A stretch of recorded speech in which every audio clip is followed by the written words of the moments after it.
Hey everyone, and welcome to today's video. So we're going to be removing the rear seats in a Mini R50 and R53.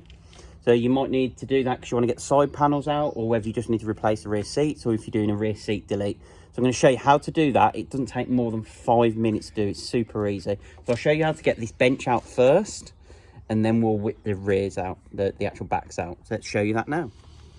Okay, so ignore the rear bench. It's absolutely gross. So I think a bit of damp got in the car before I purchased it, so I haven't had a chance to clean it. But as I'm stripping the car anyway, I'll clean it once it's all out the car.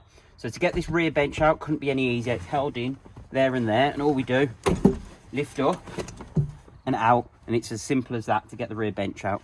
So we'll go and do these rear seats now. Okay, so lie the backs flat, and you can see in here we've got a 10mm bolt. Now again, you can do this with a little socket and ratchet. You don't need to use an impact gun. We'll just get that done. Okay, let's get that out.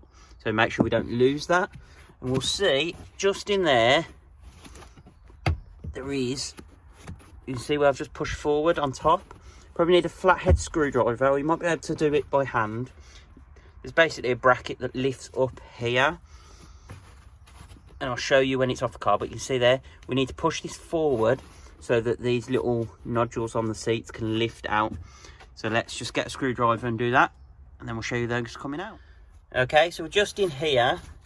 If you can see, all I'm doing, moving that up and out the way. And once that's done, just in there, you can see it's released this metal bit out of the back seats. So I'm going to hand the camera over now, and I should be able to pull these out. Okay, so all we're going to do is angle the seats now, and what you'll see is I'm rotating them backwards and forwards, because just in here, and I'll show you when it comes out, there's a little groove that these seats come out of, and it's at a certain angle. Get in the car because it's a little bit easier, although I forgot how small an R53 is in the back. And all I'm doing is pulling towards me and out, and you can see it's because you've got these, and when you come in and look inside here, you can see they can only come out one way at a certain angle. So these little nodule bits, so we're just getting those out. So once we get those out, we can pull the seat out, and we'll just repeat that on the other side. Okay, so you can see these little nodules here fit in only a certain way, so that's why we're rotating the angles.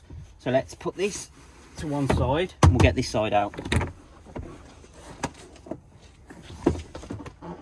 So again, just tilt the seat forward and up, and you can make sure it's released here first. Then all we're doing is pulling towards the centre of the car, so when it gets to a certain angle, it should, sometimes can be a bit temperamental and a bit tricky, but it should be able to shift that way. There we go, and that's out the car. So again, just making sure that's at the right angle to get that out of that slot there. So that's how to remove those rear seats. So obviously getting the angles of those rear seats is a little bit tricky sometimes, especially when it's the first time you've done it or for a long time. But once it's done, they're super easy to whip out the car. So you can see now you've got plenty of space. So if you're building a track car, you might want that space, or a show car, or you might just be replacing the rear seats and will fit in full leathers or something like that. So if you found today's video useful, please hit that thumbs up button, subscribe, and hit the notification bell so you get alerts every time we upload new content. Thanks for watching. I'll see you in the next video.